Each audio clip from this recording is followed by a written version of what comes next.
So I need someone to tell me why the President of the United States, Joe Biden, is setting our tax policies. What happened to democracy? What happened to individual sovereignty that each country should supposed to be having, technically?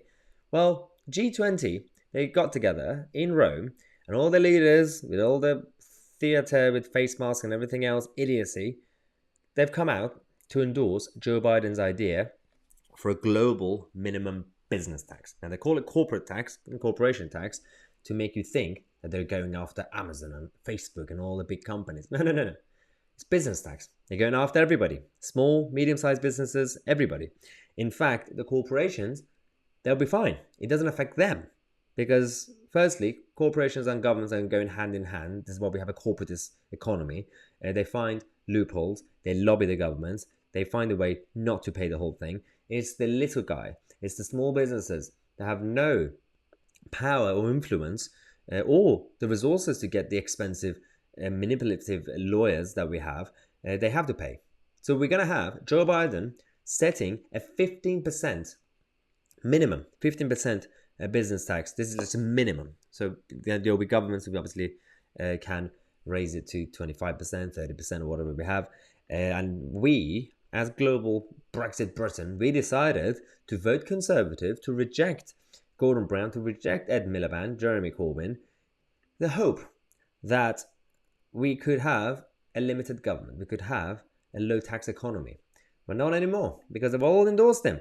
And they're very proud, because they come out to say, according to the French finance minister, the fact that we agreed on this new international tax system is good news for all of us. It's clearly a revolution in the international tax system. Of course, the French would say that. You're a socialist. I'm not surprised. Problem here is that the Biden administration has sought a 21% corporation tax rate floor, but a 15% rate still represents a win for the US heading into next week's COP26. Do you remember when America was the land of the free and opportunity and freedom? Lower taxes, small government. It's all gone now, because we have now managed to Europeanize America even further. This politics of envy, this politics of socialism and big government, authoritarianism, is now here in London, in Scotland, Wales, across England, Northern Ireland, and now the United States of America. I was not surprised when France or Germany, all these countries, or Sweden went with high taxes. I didn't expect the US government, the US president, not only to do it for America, but to force the rest of the world to also do it too. This is bad. It has to be resisted. Do not stop.